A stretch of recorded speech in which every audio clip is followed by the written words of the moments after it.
പക്ഷെ ഇവൾക്ക് അത് പറയുമ്പോഴാണ് കള്ളില്ലാണ്ട് പറ്റില്ല. എം ഡി എം എന്നൊരു സാധനം ഇവിടെ പറഞ്ഞല്ലോ വീഡിയോയിൽ, എനിക്ക് അത് കണ്ടുകൊണ്ട് മാത്രമാണ് ഞാനിപ്പോൾ ഇത് ചെയ്യണത്. ഈ എം ഡി എം എന്ന് പറഞ്ഞ സാധനം സജനനെ തലക്ക് പിടിച്ച് നമ്മളിങ്ങനെ കുലുക്കിയാലില്ലേ, സജനയുടെ മൂക്കിൽ നിന്ന് ഒരു 3-3.5 കിലോ എം ഡി എം കിട്ടും. സത്യമാണ് ഞാൻ പറയണം. ഈ സാധനം ഇല്ലാതെ സജനക്ക് പറ്റില്ല. അഡിക്ഷൻ എന്ന് പറഞ്ഞാൽ അങ്ങേറ്റത്തെ അഡിക്ഷനാണ്. അതിൻ്റെ ഇടയിൽ സജന പറയുന്ന വേറെ കുറച്ച് കാര്യങ്ങളുണ്ട്, വേറെ കുറെ അലിഗേഷൻസ്. ഒരിക്കലും ഇവൾക്ക് അത് ചെയ്ത ആൾക്കാരുടെ പേര് ഇവൾ പറയാണ്ട്, അതല്ലാത്ത ആൾക്കാരുടെ പേര് സജന ഇവൾ പറയുന്നുണ്ട്, എന്നെ കുറേ നല്ല ആൾക്കാർ കൂടി ഇടപെടുത്തി എന്നെ കൊണ്ട് എവിടാക്കി, എന്നെ എയർപോർട്ടിൽ നിന്ന് കയറ്റി വിട്ടു എന്ന്. അവളെ എയർപോർട്ടിൽ നിന്ന് കയറ്റി വിട്ട ആൾ ഞാനാണ് സജന നൂർ. അത് ഞാൻ പരിചയപ്പെടുമ്പോൾ സജന ഫിറോസ് ആണ്. അതിനുശേഷമാണ് ഇവൾക്ക് കുറേ ബന്ധങ്ങൾ ഞാൻ കണ്ടത്. ഫിറോസ് അറിഞ്ഞതിന് ശേഷം പിന്നെ ഫിറോസിനെ അവൾക്ക് കൊണ്ടുനടക്കാൻ പറ്റില്ലല്ലോ, അവളത് നൂറാക്കി. ഈ പറഞ്ഞ സജന നൂറിനെ എയർപോർട്ടിൽ നിന്ന് കയറ്റി വിട്ടിട്ട് അതിന്റെ വീഡിയോ എൻ്റെ കയ്യിലുണ്ട്. അത് അവൾ കയറി പോകണേ, അവൾ ഇമിഗ്രേഷൻ കഴിഞ്ഞ് കയറി പോണ വരെ ഞാൻ ആ എയർപോർട്ടിൽ ഞാൻ നിൽക്കുകയാണ്. ഈ ആക്കി കൊടുത്തു എന്ന് പറഞ്ഞത് എന്റെ റസൂൽ പൂക്കുട്ടിയാണ്, എന്റെ അങ്ങനെ ഇങ്ങനെ ദൈവം എന്നൊക്കെ പറഞ്ഞില്ലേ. റസൂൽ പൂക്കുട്ടി എന്ന് പറഞ്ഞ വ്യക്തിയുടെ ഫസ്റ്റ് തുടങ്ങിയിട്ടുള്ള കാര്യങ്ങൾ ഞാൻ പറഞ്ഞുതരാം. ലക്ഷ്മി ജയനും ഞാനുമാണ് ഈ റസൂൽ പൂക്കുട്ടീനെ ആദ്യം കാണുന്നത്. ഈ ഞങ്ങളുടെ ഗ്യാങ്ങിൽ കണ്ടു കഴിഞ്ഞാൽ അന്ന് ഞങ്ങൾ എല്ലാവരും കൂടി ഫോട്ടോ എടുത്തിട്ടുണ്ട്. ഫോട്ടോ എടുത്ത സമയത്തും ഈ പറഞ്ഞ പോലെ തന്നെ ഒരു ഒറ്റ മൂവിയുടെ ഇതിൻ്റെ ഒരു പാട്ടിന്റെ സീനൊക്കെ അപ്പം ഞങ്ങളുടെ ഫോൺ നമ്പറൊക്കെ ഉണ്ട്. ഈ റസൂൽ പൂക്കുട്ടി എനിക്കും മെസ്സേജ് അയച്ചിട്ടുണ്ട്, ലക്ഷ്മി ജയനും മെസ്സേജ് അയച്ചിട്ടുണ്ട്. സെക്സ് ആയിട്ടുള്ള കുറച്ച് ഒരു നല്ല സ്ട്രേറ്റ് ഫോർവേഡ് അല്ലാത്ത മെസ്സേജുകളാണ് അയാൾ അയച്ചത്. യു ലുക്ക് സെക്സി ബോംബ് അങ്ങനത്തെ ഒരു കൈൻഡ് ഓഫ് അങ്ങനത്തെ ഒരു മെസ്സേജുകളൊക്കെയാണ് അയാൾ അയച്ചപ്പോൾ അപ്പം ഞാനും ലക്ഷ്മി ജയനും കൂടി ഇങ്ങനെ പറയുന്നത്, റസൂൽ പൂക്കുട്ടി മെസ്സേജ് അയക്കേണ്ടത്, അപ്പോൾ അവളോട് ആദ്യം എനിക്ക് അയക്കേണ്ടത്, നിനക്ക് മെസ്സേജ്. അപ്പം ഞങ്ങൾ അങ്ങോട്ട് ഫ്രണ്ട്സ് ഞങ്ങൾ ഡിസ്കസ് ചെയ്യുന്നുണ്ട്.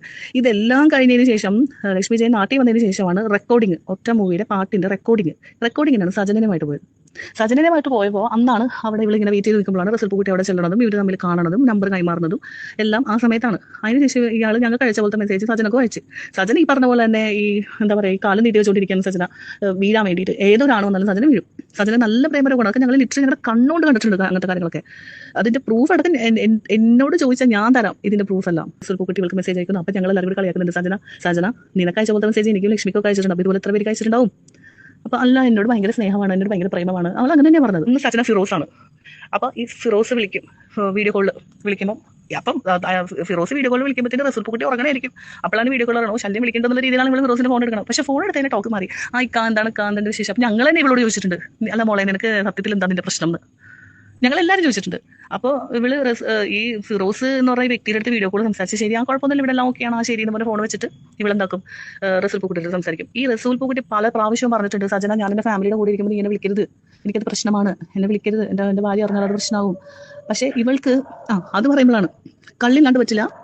എം ഡി എം എന്നൊരു സാധനം ഇവിടെ പറഞ്ഞല്ലോ വീഡിയോയിൽ, എനിക്ക് അത് കണ്ടുകൊണ്ട് മാത്രമാണ് ഞാനിപ്പോൾ ഇത് ചെയ്യണത്. ഈ എം ഡി എം എന്ന് പറഞ്ഞ സാധനം സജനനെ തലക്ക് പിടിച്ച് നമ്മളിങ്ങനെ കുലുക്കിയാലില്ലേ, സജനയുടെ മൂക്കിൽ നിന്ന് ഒരു 3-3.5 കിലോ എം ഡി എം കിട്ടും. സത്യമാണ് ഞാൻ പറയണം. ഈ സാധനം ഇല്ലാതെ സജനക്ക് പറ്റില്ല. അഡിക്ഷൻ എന്ന് പറഞ്ഞാൽ അങ്ങേറ്റത്തെ അഡിക്ഷനാണ്. ഇവിടെ ഏതെങ്കിലും ഒരു പ്രോഗ്രാം എടുത്ത് ആ പേജിൽ നോക്കിയാൽ അറിയാം, സജനയുടെ ഒരു ഡാൻസ് ഉണ്ട് അതിനകത്ത്. അടിച്ച് കയറ്റിയിട്ട് സ്റ്റേജിൽ കയറിയത് സജന. സ്റ്റേജിൽ കയറ്റി സ്റ്റെപ്പ് വരെ മറന്നുപോയിട്ട് ഇവൾ ആ സ്റ്റേജിൽ ഇറങ്ങി പോകുന്നില്ല. കവറപ്പ് ചെയ്ത് നെക്സ്റ്റ് പിള്ളേർ കയറി കൂടെ ഇങ്ങനെ പിള്ളേർ കവറപ്പ് ചെയ്ത് കളിച്ചിട്ടാണ് ആ പ്രോഗ്രാം ഇതാക്കിയത്. ഈ പറഞ്ഞ ലക്ഷ്മിയൊക്കെ കാല് പിടിച്ചിട്ടാണ് സജനൊന്ന് അവർ സ്റ്റേജിൽ കയറ്റിയത്. അപ്പൊ അവൾ ചെയ്ത കാര്യമാണത്. ഈ സാധനം അടിച്ച് കയറ്റി തിരിഞ്ഞ് ഇതില്ലാണ്ട് അവൾക്ക് പറ്റില്ല. ആ സാധനം കണ്ടിട്ടേ ഇല്ല എന്ന് പറഞ്ഞപ്പം എനിക്ക് അതാണ് ഏറ്റവും വലിയ അത്ഭുതം തോന്നിയത്. കഞ്ചാവ്, ഈ പറഞ്ഞ സാധനം, സിഗരറ്റ് 2 മണി 3 മണിക്കൊക്കെ താഴെ ഗ്രോസറിയിൽ നിന്ന് വാങ്ങിച്ചു കൊടുക്കേണ്ട അവസ്ഥ വന്നിട്ടുണ്ട്. എവിടെയെങ്കിലും ഒരു വീട്ടിൽ കയറ്റാൻ കൊള്ളൂല. ഏതെങ്കിലും ഒരു സ്ഥലത്ത് കൊണ്ടുപോയി അവൾക്ക് ഇഷ്ടപ്പെട്ട സാധനം അവൾ അതങ്ങ് എടുക്കും. ഒരു പ്രാവശ്യം ഇതുപോലെ ഒരു സ്ഥലത്ത് കൊണ്ടുപോയപ്പോഴത്തേനും അവരുടെ വീട്ടിൽ കയറിയിട്ട് തിരിച്ച് വീട്ടിൽ വരുമ്പോഴത്തേനോട് ഞാൻ ചെയ്ത ആരുടെ നെയിൽ പോളിഷാണ് അത്, ഞാൻ അവിടെ എനിക്ക് ഇഷ്ടപ്പെട്ട നെയിൽ പോളിഷ്. ഞാൻ നാണുണ്ടോ സച്ചിൻ നിനക്ക്? ഈ ആണുങ്ങളുടെ കേസ് അത് ഒരു ഭാഗത്ത് അങ്ങനെ കിടക്കുകയാണ്. അല്ലാണ്ടുള്ള ഇവളുടെ ക്യാരക്ടറാണ് ഞാൻ പറയുന്നത്. വൃത്തികെട്ട ക്യാരക്ടർ എന്ന് വെച്ചാൽ ഇവള് പറയുന്നുണ്ട് രേണുസുദിനെ പോലെ എന്നൊക്കെ. സത്യം പറയട്ടെ, രേണുസുദിയൊക്കെ ഇല്ല പൂവിട്ട് പൂജിക്കണം. ഈ പെണ്ണെന്ന് പറഞ്ഞിട്ടുണ്ടെങ്കിൽ ഇവള് റസൂലിനെയും പറ്റിച്ചിട്ടും ഒരാൾക്കാരെ വിളിച്ചിട്ട് എങ്ങനെയെങ്കിലും ഇവൾക്ക് പ്രോഗ്രാം അറേഞ്ച് ചെയ്ത് ഇവള് പോകും. അന്ന് അവളെ കൂട്ടിയിട്ട് പോയ ആൾക്കാരുടെ പേരൊക്കെ എനിക്ക് പറയാൻ എനിക്കറിയാം. പക്ഷെ അവരെയൊന്നും ഞാൻ ഇതിൽ വലിച്ചെടുക്കാൻ എനിക്ക് താല്പര്യപ്പെടുന്നു. അവരുടെ പേരെല്ലാം കറക്റ്റ് ആയിട്ട് ആര് പറഞ്ഞിട്ടുണ്ട്, ഫിറോസിന്റെ വീഡിയോയിൽ കറക്റ്റ് പേരുകൾ പറഞ്ഞിട്ടുണ്ട് എല്ലാവരുടെ. അതൊക്കെ കേട്ടപ്പോൾ എനിക്ക് അത്ഭുതം തോന്നിപ്പോയി. സമ്മതിക്കണം, ഇതൊക്കെ പൊക്കി എടുത്തല്ലോ എന്ന് വിചാരിച്ചിട്ട്. പക്ഷെ അതെല്ലാം പച്ചയായ സത്യങ്ങളാണ് ആ പറഞ്ഞതല്ല. അതിൽ ഒരു തെറ്റ് പോലും അതിൻ്റെ അകത്ത് ഒന്നും അങ്ങനെ ഉണ്ടാക്കി പറഞ്ഞിട്ടില്ല. എല്ലാം വിത്ത് പ്രൂഫ് അതൊക്കെ അതിനകത്ത് കിട്ടിയിട്ടുള്ളത്. അപ്പൊ എന്റെ കയ്യിലുള്ള പ്രൂഫൊക്കെ കൊടുത്തെങ്കിൽ സത്യം ഈ ഇവര് ജില്ല വിട്ട് ഓടിപ്പോണ്ട സമയം കഴിഞ്ഞു. വേറെ ഒരു ചെറുക്കനെ കണ്ടിട്ട് അതിന് ഇഷ്ടം തോന്നിയത് വേറൊരു പെണ്ണിനോട്, ഇവൾക്ക് അവനോട് സ്നേഹം, എന്നിട്ട് അവരിട്ട് തല്ലി പിടിക്കുക, കണ്ണുകൊണ്ട് ഗോഷ്ടി കാണിക്കുക. ഇതൊക്കെ ഞങ്ങൾ കണ്ടിട്ട് ഞങ്ങൾ മാറിയെന്ന് ആദ്യമായിട്ട് ഞങ്ങൾക്ക് ചിരി വരുന്നത്. പിന്നെ ഞങ്ങൾക്ക് ഇവിടെ സഹിക്കാൻ പറ്റാണ്ടായി. ഇതൊക്കെ ഒന്നും ഈ പറഞ്ഞ റസൂൽ പൂക്കുട്ടി ഇതൊന്നും അറിയുന്നില്ലേ? റസൂൽ പൂക്കുട്ടി വിളിക്കുമ്പോൾ എന്റെ പൊന്നിക്ക, എന്റെ ജീവിതത്തിൽ എന്റെ ഇക്കല്ലാണ്ട് എനിക്ക് ആരും വിളിക്കാം, എനിക്ക് ഇക്ക മാത്രം വിളിക്കുക, ഇങ്ങനെ അവളുടെ സംസാരം കേട്ടിട്ടുണ്ടെങ്കിലല്ലേ നമുക്ക് എടുത്തിട്ട് എറിയാൻ തോന്നും. ഫോൺ വെച്ചിട്ട് അവൾ പിന്നിപ്പുറത്ത് അവൾക്ക് കള്ളുകൂടിയും പരിപാടിയാണ്. സജന പറയുന്ന ഒരു കാര്യത്തിൽ ഒരു കഴമ്പില്ല. അവൾക്ക് ഒരാളോട് ദേഷ്യം വന്നാൽ അവരെ തറപറ്റിച്ച് സംസാരിക്കും. തറപറ്റിച്ച് അവർ വൃത്തികെട്ടവളെന്നുള്ള രീതിയിൽ അവൾ സംസാരിക്കും. ഏത് ലെവലിൽ വേണമെങ്കിലും അവൾ സംസാരിക്കും. ഞാൻ എന്റെ കെയർ ഓഫിൽ പരിചയപ്പെടുത്തി കൊടുത്താൽ ഒരു 3-4 ആൾക്കാരോട് അവൾ ചുമ്മാ അവളുടേതായ അടിച്ചു പൊളിക്കാൻ വേണ്ടിയിട്ട് നമുക്ക് കഞ്ചാവ് വലിക്കാനോ അവൾക്ക് എന്തെങ്കിലും എടുക്കാനും വേണ്ടിയിട്ട് അവരുടെ അടുത്ത് പൈസ വേണം എടാ പൈസ താടാ എന്നെ അവിടെ കൊണ്ടുപോടാ എന്നെ ഇവിടെ കൊണ്ടുപോടാ. ഇതാണ് അവളുടെ ക്യാരക്ടർ. ഞാനൊക്കെ 10-12 വർഷം ദുബായിൽ നിൽക്കുന്ന ആൾക്കാരാണ്. ഇവിടെ ഒരാളുടെ പേരെടുത്തിടുക, അത് മറ്റുള്ളവർ ചെയ്ത കാര്യമാണ് പറഞ്ഞത്. ഏതോ നല്ല ആൾക്കാർ കയറ്റി കിട്ടുമെന്ന് ഈ നല്ല ആൾക്കാരെന്ന് പറഞ്ഞ ആൾക്കാരുടെ പേര് അവൾ പറയട്ടെ. അപ്പൊ അറിയാം ഫിറോസിന്റെ വീഡിയോയിൽ പറഞ്ഞ ആൾക്കാരുടെ പേരാണോ സജനക്ക് പറയാനുള്ള പേരെന്ന് കറക്റ്റ് ആയിട്ട് അറിയാം. അല്ലാണ്ട് സജനക്ക് അവിടെ ആരുണ്ട്? ഞാൻ തരാം പ്രൂഫ്. സജനെ എയർപോർട്ടിൽ കയറ്റി വിട്ടാലാണ് പൊളിച്ചടുക്കി തരാം ഞാൻ സജനയുടെ എല്ലാ കാര്യങ്ങളും. ഞാൻ സെലിബ്രിറ്റി അല്ല. എന്നെ ഇപ്പൊ സജന വന്നത് അവൾ വൃത്തിയിട്ടാണ് അവൾ അവരുടെ കൂടെ ഇവരോട് ഇങ്ങനെ പറയാൻ എനിക്കൊരു പ്രശ്നമില്ല. കാരണം എന്നെ അറിയാവുന്ന, എന്നെ സ്നേഹിക്കുന്ന എന്റെ ആൾക്കാർക്ക് അറിയാം ഞാൻ എന്താണെന്നുള്ളതും സജന എന്താണെന്നുള്ളതും. അപ്പം ഞാൻ കയറ്റി വിട്ട എന്റെ സുഹൃത്തിന് ഞാൻ വിളിക്കുകയാണ്, ഞാൻ സംസാരിക്കുകയാണ്. അങ്ങനെ അതിനുശേഷം ഇവള് അവിടെ അപ്പൊ അതിനു മുമ്പ് ഇവള് നാട്ടിൽ നിന്ന് ഇടയ്ക്കിടയ്ക്ക് നാട്ടിൽ വിളിച്ചിട്ട് നമ്മുടെ ഇവരൊക്കെ വിളിച്ചിട്ട് എന്താണ് ചെക്കൻ്റെ ഇപ്പൊ ഇന്നാളെ ഒരു അലിഗേഷനൊക്കെ വന്നല്ലോ. അവന്റെ പേര് ഞാൻ പറഞ്ഞു. ആ പുള്ളിനെ വിളിച്ചിട്ട് എടാ എനിക്കൊരു ഇത് സെറ്റ് ചെയ്ത് തരണോടാ ഫിറോസ്. അവളെ ഈ വീഡിയോയിൽ പറയുന്നുണ്ട് ഫിറോസ് നീ നിന്റെ മറ്റേ എക്സ് ഗേൾ ഫ്രണ്ടിന്റെ അവളുടെ കൂടെ ഒരു വീഡിയോ ഇട്ടിട്ടുണ്ട്. അപ്പൊ എനിക്ക് വന്നിരുന്ന് പറയണം, എന്തെങ്കിലും പറയണം, നീ എനിക്കൊരു ഇത് സെറ്റാക്കി തരണമെന്ന് പറഞ്ഞ് കാല് പിടിച്ചിട്ടാണ് നാട്ടിൽ ആൾക്കൊരു ഇന്റർവ്യൂ സെറ്റ് ചെയ്ത്. ആ വിളിച്ച് പറയുന്ന സമയത്തൊക്കെ ഞാനുണ്ട് അവിടെ. ഷിയാസ് അത് തന്നെ ആ ചെക്കനാണ്. അവനെ വിളിച്ചിട്ട് അപ്പൊ അവനെ വിളിക്കും. സജന കണ്ടില്ലേ വീഡിയോ ഇറങ്ങിയിട്ടുണ്ടല്ലോ, കണ്ടായിരുന്നു സജന? എന്താണ് അവളുടെ കൂടെയാണ് ഫിറോസ് വീഡിയോ ഇട്ട് നമ്മൾ ഇവരൊക്കെ മൂപ്പിച്ച് കൊടുക്കുമ്പോൾ ഇവൾ ഇവിടെ ഇരുന്ന നീ എനിക്കൊരു ഇന്റർവ്യൂ ശരിയാക്കി തരാം, ഞാൻ വന്നിരുന്ന് സംസാരിക്കട്ടെ, ഫിറോസിനാണ് എനിക്ക് പറയണോടാ. കാരണം ഇവള് പിടിക്കപ്പെട്ടു എന്ന് മനസ്സിലായി കഴിഞ്ഞപ്പം ഫിറോസ് എന്ന് പറഞ്ഞ വ്യക്തി ഉൾട്ടയായി. ഈ ഫിറോസ് എന്ന് പറഞ്ഞ വ്യക്തി ആ സമയത്ത് സജനക്ക് ഞങ്ങളുടെ കൂടെ ഉണ്ടായെന്ന് അറിഞ്ഞുകൊണ്ട് തന്നെയാണ് ഞങ്ങളെ വിളിച്ചിട്ടുള്ളത്. എന്നോട് വെച്ചപ്പോൾ ഞാൻ ആകെ പറഞ്ഞ കാര്യമാണ്, ഞാൻ കാണാത്തത് പറയില്ല, അതുകൊണ്ട് എനിക്ക് അവളുടെ കൂടുതൽ കാര്യങ്ങളൊന്നും എന്നോട് ചോദിക്കരുത്, ശരി മോളെ എന്നും പറഞ്ഞിട്ടാണ് വെച്ചത് ഫോൺ. ഓക്കെ, നിനക്ക് അത് പറയാൻ താല്പര്യമില്ലെങ്കിൽ ഓക്കെ ഞാൻ കണ്ടുപിടിച്ചോളാം എന്ന് തന്നെ പറഞ്ഞത്. പക്ഷെ ഞങ്ങളുടെ കൂടെ ആൾക്കാർ എന്നെയൊക്കെ പറഞ്ഞു കൊടുത്തിട്ടുണ്ട്. അവരൊക്കെ തന്നെ പിന്നെ സജനയുടെ മേത്ത് കൈയിട്ട് നടക്കുകയും ചെയ്യുന്നത്. ഈ പറഞ്ഞ ലക്ഷ്മി ജയനെ കുറിച്ച് സജന പോസ്റ്റ് ഇട്ടുണ്ട്. അന്നൊന്നും ഇത്രയും ഫോളോവേഴ്സ് സജനക്കില്ല.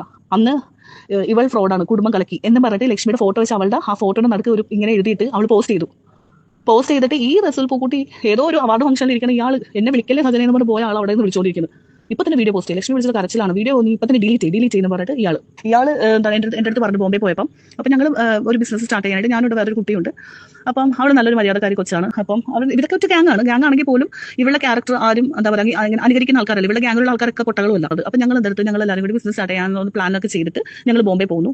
ഇവൾക്ക് ബോംബെ ഇത് കേട്ട പിളക്കാം, എനിക്കിപ്പോൾ പോകണം, എനിക്ക് ഞാനും വേണ്ടി എന്നെ കൊണ്ട് എനിക്ക് സുഹൃത്തിനെ കാണുന്നു. ഇവള് ബഹളം വെച്ചിട്ട് അപ്പൊ അപ്പളെ ആ കൊച്ചിനോട് പറഞ്ഞു, ചേച്ചി ഈ സജന ഉണ്ടെന്നാണെങ്കിൽ ഞാൻ വരൂലട്ടെ, എന്നെ ഒഴിവാക്ക്. സജന ഉണ്ടെങ്കിൽ ഞാൻ മോനെ അവളുടെ കാശ് എടുത്തിട്ട് പറഞ്ഞെങ്കിൽ നമുക്ക് എന്താ അവിടെ വന്നോട്ടെ കുഴപ്പമില്ല എന്ന് പറഞ്ഞു.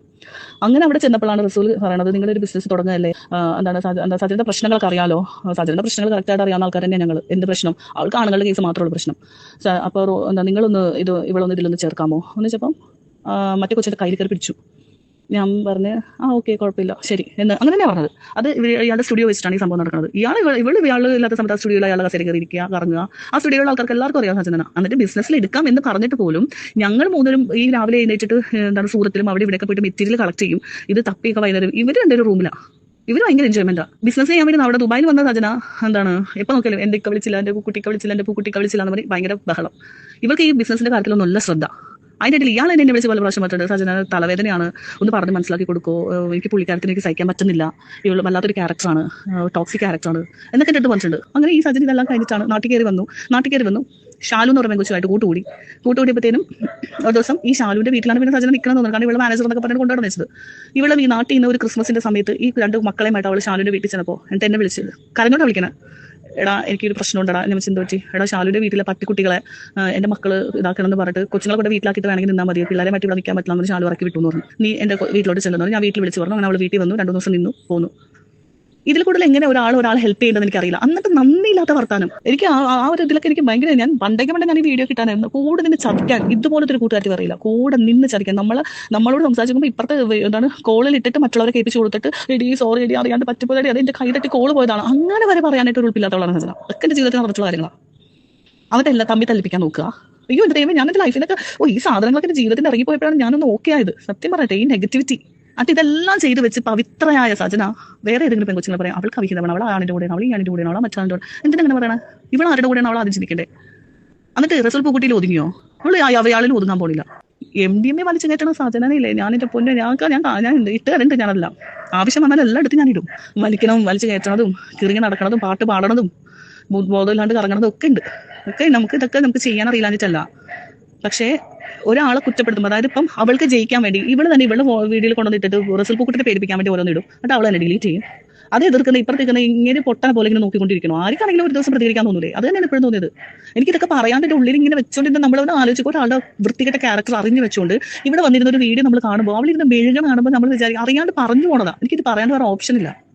എത്ര ബന്ധങ്ങള് ആ അബുദാബിയിലൊക്കെ ആദ്യമായിട്ട് സജന വന്നു കഴിഞ്ഞിട്ട് എന്താ പറയുക, അവരൊക്കെ എറിഞ്ഞിട്ടാ പോയത്. രക്ഷപ്പെട്ട് ഓടുക സജനയുടെ അടുത്ത് നിന്ന് ഈ ആണുങ്ങൾ. പിന്നെ ബ്ലോക്ക് ചെയ്ത് പോകും ഇവര്. പിന്നെ കൂടുതൽ ഉപദേശിക്കുന്ന റിസൾട്ട് കുട്ടി തന്നെ കേട്ടോ, അങ്ങനെ ചെയ്യണം, ഇങ്ങനെ ചെയ്യണം, ഇങ്ങനെ ചെയ്യണം, നമുക്ക് ഇങ്ങനെ ലോക്കാക്കാം. അയാൾക്ക് കാശിനുള്ള അഹങ്കാരം, പിന്നെ പാർട്ടി അയാളുടെ കയ്യിലാണെന്നുള്ള അഹങ്കാരം, അയാൾ വലിയ വലിയ ആൾക്കാരായിട്ടുള്ള ഇതുണ്ടാകും. ആ ഒരു ധൈര്യത്തിന്റെ പുറത്താണ് സജന നിൽക്കുന്നത്. അയാൾക്ക് ഞാൻ ഇത്രേ പറയുള്ളൂ, റിസൾട്ട് കുട്ടിക്ക് ഇത് തന്നെ വേണം. അയാളുടെ വൃത്തികെട്ട ക്യാരക്ടറിന് ഒരു ഫുൾ സ്റ്റോപ്പ് ഇടാൻ വേണ്ടിയിട്ട് ചെന്ന് കയറി ഒരു അലമ്പ് ക്യാരക്ടറാണ് സജന. തെറ്റിപ്പോയി. സജന 100 സജന കോടി എന്ന് തന്നെ പറയണം. 100 അവൾ ഒതുങ്ങൂല, അവൾ കോടിയിലേ ഒതുങ്ങുള്ളൂ. ദുബായിൽ വന്നിട്ട് ഗ്ലൂട്ടാത്തയോട് എടുക്കാൻ പറ്റാണ്ട് എന്റെ ദൈവമേ ഒരു സമാധാനവും തന്നിട്ടില്ല. അന്നും ഈ പറഞ്ഞ പോലെ എന്റെ ഏതോ ഫ്രണ്ട്സിനൊക്കെ വിളിച്ചിട്ട് എടാ എനിക്ക് ഗ്ലൂട്ടാത്തയോട് എടുക്കണം, കുറച്ച് പൈസ കൊടുക്കുമെന്ന് പറഞ്ഞിട്ട്, അതായത് ഇവിടെ അടിച്ചു പിടിക്കാൻ വേണ്ടിയിട്ടാണ് ഇവൾ കടം വാങ്ങിക്കുന്നത്. അയ്യോ എന്റെ ജീവിതത്തിൽ ഞാൻ ഇത്ര വേസ്റ്റ് ഒരു സാധനം ഞാൻ കണ്ടിട്ടില്ല. എന്റെ ജീവിതത്തിൽ ജീവിക്കാൻ വേണ്ടി പലരും എന്തും ചെയ്തോട്ടെ, ഇത് ചതിക്കാൻ വേണ്ടി മാത്രം മറ്റുള്ളവരുടെ കൂട്ടുകൂടി